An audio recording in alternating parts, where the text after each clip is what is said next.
고난 중에 있는 자를 도우려면 이라는 제목으로 말씀을 나누기 원합니다. 네, 우리 교회 성도들이 또 많을수록 고난의 이야기도 많아지게 마련입니다. 우리 성도들이 아프기도 하고 성도들의 가족들이 아프기도 하고 또 어르신들이 돌아가시기도 하고 그렇습니다.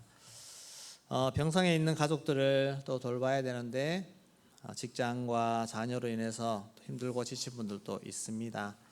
또 목장에서도 또 목원들을 챙기고 돌보느라 함께 수고하고 애쓰시는 우리 목자 목녀들이 많이 있습니다.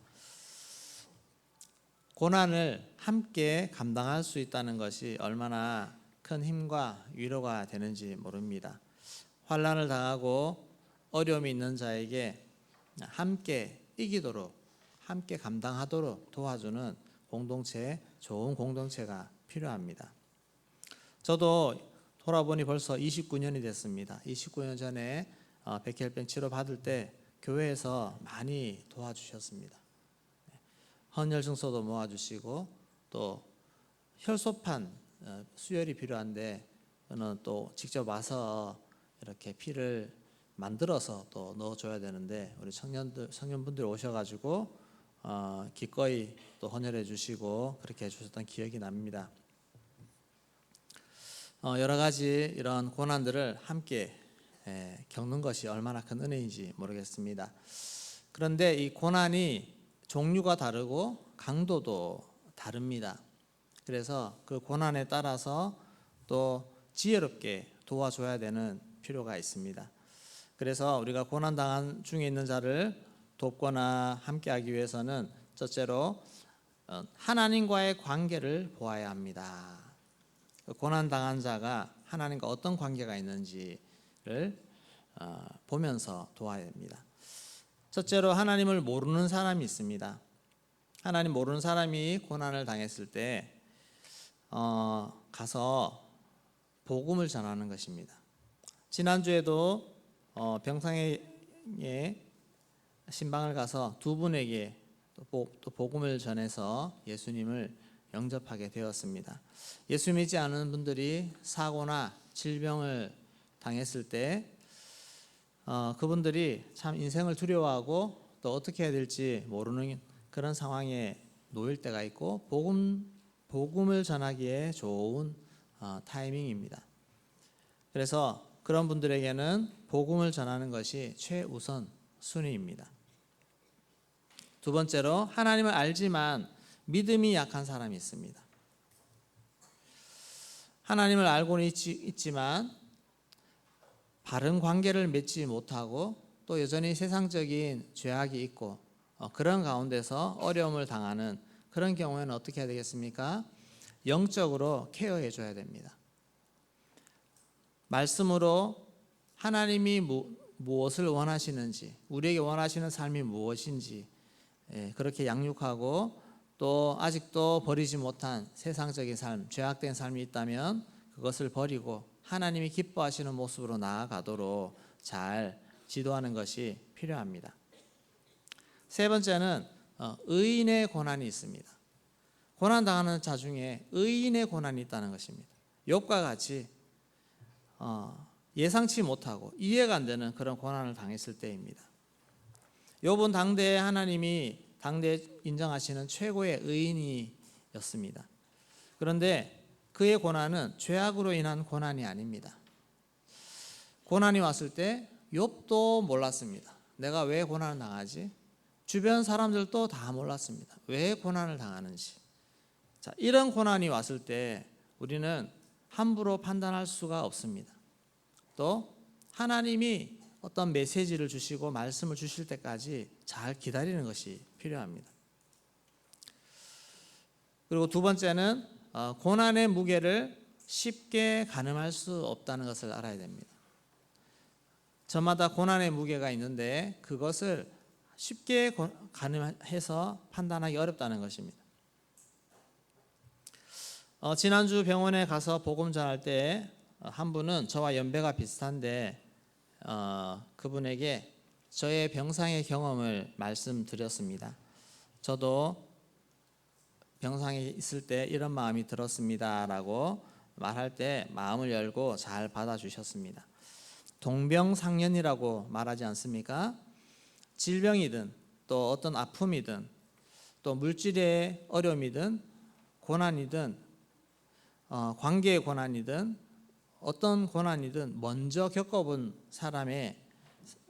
겪어보고 또 통과한 사람이 비슷한 고난을 가진 분들을 잘 이해하게 되고 또 그분과 대화할 때 서로 마음을 여는 그런 일이 있습니다.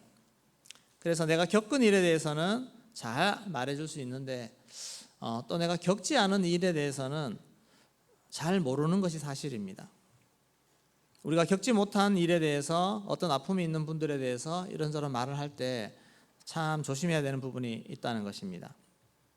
욥은 엄청난 고난을 겪었습니다. 첫 번째 시련을 겪을 때 욥은 그의 재산이 다 사라졌습니다. 종들도 사라지고 또 자녀들도 잃게 되는 그런 시련을 겪었는데 사실 이것만으로도 얼마나 큰 충격이겠습니까? 엄청난 충격입니다. 그런데 욥은 그런 상황에서도 마음을 잘 지켰습니다. 욥기 1장 20절에서 22절에 보면 욥이 머리털을 밀고 예배했고 그 다음에 알몸으로 나왔기 때문에 주신 분도 여호와시요 또 거두신 이도 여호와시니 그 이름이 찬송을 받을지로다 하고 22절에 욥이 범죄하지 아니하고 이 모든 일에 욥이 범죄하지 아니하고 하나님을 향하여 원망하지 아니하니라 해서 그의 마음과 입술을 잘 지켰습니다. 그런데 두 번째 시련이 또 닥쳤습니다. 두 번째 시련은 그의 몸을 치는 것입니다.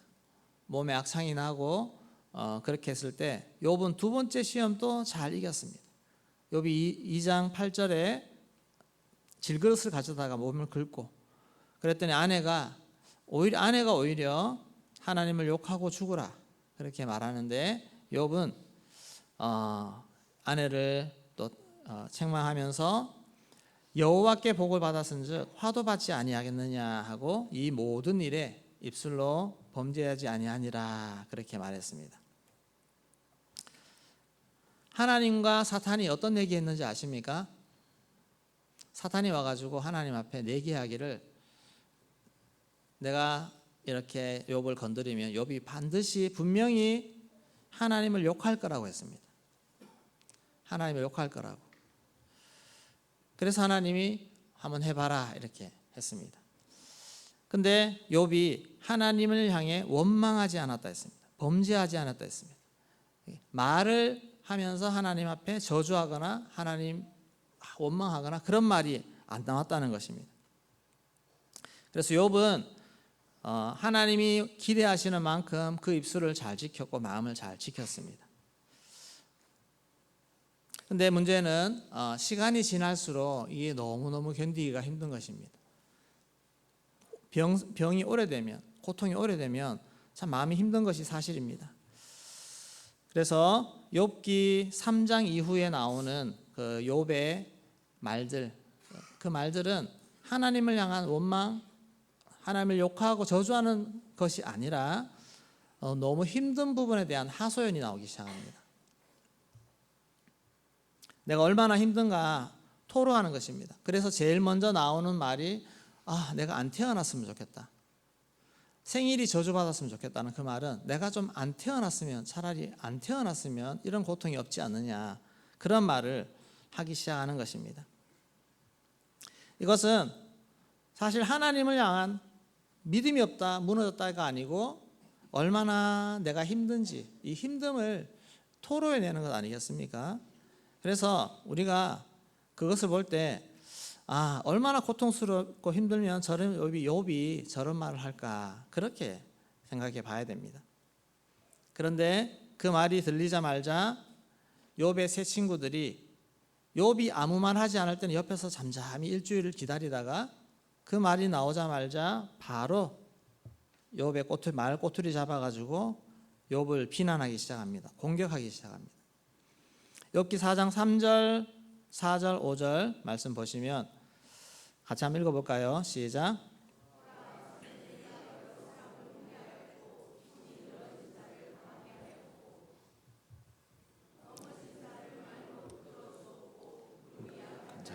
하게 하였거늘 이제 이 일이 내게 이름에 내가 힘들어하고 이 일이 내게 닥침에 내가 놀라는구나. 욥을 평가할 때 얼마나 모든 것이 완벽하고 정말 잘합니까? 그래서 그랬던 넌데 내가 여러 사람도 훈계하고 손이 늘어진 자를 강하게 해줬는데 넘어지는 자를 말로 붙잡아주고 무릎이 약한 자를 강하게 해줬는데 이제 네가 이 일을 당하니까 너가 힘들어하고 내가 정말 놀라는구나 이렇게 말을 하는 것입니다. 이후에도 계속해서 욥이 잘못했고 욥이 죄를 지었기 때문에 그랬고 그래서 당하는 거다라고 계속 논쟁을 들어가는 것입니다. 욥의 고통이 얼마나 큰지를 알 수가 없는 것입니다. 욥이 육체만 아프겠습니까? 육체의 고통만 고통이겠습니까? 욥은 지금 하나님에 대해서 사실 좀 많이 혼란스러운 그런 게 있습니다. 여러분 집에 강아지 혹시 있나요? 여러분들 딱 들어가면 딱 따라오지 않습니까? 근데 오늘 집에 가셔가지고 그 강아지를 향해서 몽둥이를 들고 한 3번만 때려 보십시오. 3대만. 한 대 맞고 강아지의 표정을 한번 보십시오. 2대 맞은 강아지의 표정을 한번 보세요. 그리고 3대 맞았다. 강아지 표정을 한번 보세요. 그 강아지가 무슨 생각을 할까요? 주인을 보면서? 예. 그렇게 믿고 신뢰하던 주인이 나를 왜 때리지 하면서 웃어야 될지 울어야 될지 도망가야 되나 뭐 등등 오만 생각을 다 할 것입니다. 욥이 하나님을 전적으로 정말 하나도 추워도 의심 없이 하나님을 향한 믿음으로 달려왔는데 하나님이 자기 인생에 이렇게 만들어 놓은 걸 봤을 때 욥의 마음이 하나님을 향한 신뢰는 있지만 근데 하나님 이게 뭔가요? 하나님 이게 뭔가요? 내가 뭔가 잘못했나요? 내 잘못이 뭐가 있나요? 뭐 여러 가지 생각들을 하면서 이해가 안 되니까 고통하는 그런 고통에 그 마음이 섞여 있다는 것입니다. 이런 욥의 마음을 우리가 잘 이해하지 못할 때가 있지 않습니까? 욥이 그냥 몸이 힘들어서 저 정도만 저렇게 하나? 그것을 넘어서는 엄청난 그런 고통이 있는 것 아니겠습니까? 물론 저도 겪어오지 못했기 때문에 알 수가 없습니다. 그냥 추측할 뿐이죠. 욥기 7장 15절 말씀 같이 읽겠습니다. 이러므로 내 마음이 뼈를 깎는 고통을 겪느니 차라리 숨이 막히는 것과 죽는 것을 택하리이다. 네, 얼마나 엄청난 고통이면 차라리 죽고 싶다는 그런 말을 하겠습니까? 안 태어났으면 좋겠다. 이런 가운데서 그 토로하는 말이 그 욥의 입에서 나왔을 때 우리 친구들은 옆에 사람들이 그 욥을 향해서 하나님을 원망한다고 불신한다고 그러면서 너 죄 지은 것 있지 하면서 끊임없이 추궁하는 그런 모습으로 다가가는 것입니다. 우리가 고난당한 자의 마음 심령 속에서 혹시라도 평소에 보지 못했던 그런 기대 이하의 어떤 말이나 행동이 이런 것이 보여진다 할지라도 여러분 그 중심을 평소에 가져왔던 그 중심을 보시고 이해해 줘야 될 부분도 있습니다. 우리 예수님이 십자가상에서 이렇게 외쳤습니다. 나의 하나님 나의 하나님 어찌하여 나를 버리셨나이까. 욥이 예수님이 하나님 아버지이고 아버지 아들이고 사명받고 왔는데 십자가상에서 이제 마지막 그 순간 되었을 때 예수님이 하나님 원망하는 말입니까 이게? 하나님 어찌하여 나를 버리셨나이까. 그 말이 아닌 거 아시죠? 얼마나 힘드셨으면 저런 말을 하실까? 그렇게 우리가 받지 않습니까? 우리가 사람을 볼 때 또 고난 중에 있는 사람을 볼 때 이런 마음으로 우리가 다가가야 됩니다. 실수하시면 안 됩니다. 나보다 영적으로 경험적으로 한 수도 높은 사람들을 우리가 때로는 잘못 판단할 수도 있다는 것입니다. 저분의 삶과 저분의 속 깊은 하나님과의 관계와 이런 여러 가지 것들을 우리가 잘 못 보고 그분의 어떤 말 한마디나 행동이나 이런 거 가지고 쉽게 판단해 버리면 안 됩니다. 상대를 이해하지 못한 상태에서 어설픈 권면의 말은 오히려 더 큰 고통을 얹어주는 것이 되어집니다. 욥은 새 친구들의 권면 때문에 너무너무 괴로웠습니다. 너무 힘들었습니다. 도와주는 것이 아니고 괴롭히는 것입니다. 이렇게 고난의 깊이, 고통의 깊이를 더 이해하고 그렇게 가는 부분이 필요합니다. 우리 쉽게 내뱉는 권면, 충고의 말보다 더 깊이 공감할 수 있는 마음, 그 마음이 더 필요하다는 것입니다. 세 번째, 하나님의 음성을 듣도록 중보해야 됩니다. 욥이 힘들었던 것은 하나님의 뜻을 알 수 없었기 때문입니다. 하나님의 음성이 들리지 않았기 때문에. 내가 오늘 말씀에도 내가 정말 하나님 만나고자 나아가도 하나님이 말씀 안 해주시는 겁니다. 하나님 앞에 좀 하소연해서 그 음성을 들으면 하나님 분명히 내게 이해할 말을 해줄 텐데 도무지 말씀을 안 해준다는 것입니다. 앞으로 가도 안 계시고 뒤로 가도 보이지 않고. 하나님이 만약에 욥에게 내가 지금 사탄하고 내기하고 있으니까 너 조금만 좀 견뎌줘 라고 그런 말을 들었다면 욥이 불평할 게 뭐가 있겠습니까? 하나님이 그래서 그렇게 하시는구나. 근데 욥이 그 말을 듣지를 못했기 때문에 도무지 내가 왜 이렇게 하고 있는지 알 수가 없기 때문에 욥이 하소연을 하는 것입니다. 그럼에도 불구하고 욥의 입술에 그 중심을 보십시오. 그 중심에 하나님을 향한 절대 믿음이 있습니다. 그 믿음의 고백이 나오지 않습니까? 우리 8절, 9절, 10절 말씀 같이 읽겠습니다. 그런데 내가 앞으로 가도 그가 안 계시고 뒤로 가도 보이지 아니하며 그가 왼쪽에서 일하시나 내가 만날 수 없고 그가 오른쪽으로 돌이키시나 배울 수 없구나.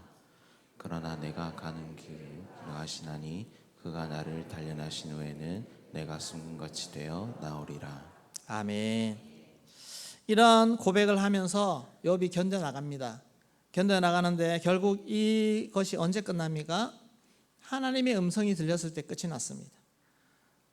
하나님이 찾아와서 누가 어리석은 말을 하느냐 하면서 정리해 주시고 그리고 하나님이 자신에 대해서 말씀해 주시고 그렇게 할 때 하나님의 음성을 듣고서야 결국 마음이 해결되고 또 상황이 해결되고 끝이 나는 것입니다. 여러분 고난 중에 있는 분들이 그분들의 고난을 우리가 다 헤아리지도 못하고 우리가 해결해 주지도 못합니다. 그 마음까지도 헤아리기 어렵습니다. 그러나 그분들이 하나님의 음성을 듣도록 중보할 수 있기를 소망합니다. 이것은 우리가 해줄 수 있지 않습니까? 하나님의 음성을 듣고 하나님 안에서 그 하나님의 뜻을 발견하고 하나님이 이것 때문에 고난을 준다는 것을 확실히 알게 되면 거기서 해결이 되고 거기서 하나님의 더 큰 은혜를 받게 되지 않겠습니까? 선명한 하나님의 음성을 듣고 하나님의 뜻을 발견하게 되면 그 모든 고난의 시간이 끝이 나게 될 줄로 믿습니다. 이런 은혜를 위해서 우리가 중보하며 그렇게 나아가는 것입니다. 우리 주변에 많은 고난 당하신 분들 있고 또 우리 담임 목사님 사모님 또 고난 중에 있는 가운데 있습니다. 우리가 정말로 중보가 필요하고 더 큰 중보로 말미암아 이 모든 고난이 정말 아름다운 하나님의 열매로 다 승화되어서 더 정말 기쁨 가운데 주님 앞에 나아갈 수 있는 그런 은혜들로 우리 모든 고난 당한 자들이 하나님 앞에 잘 세워질 수 있기를 소망합니다. 이를 위해서 우리가 함께 정말 기도하기를 소망합니다. 네, 우리 기도.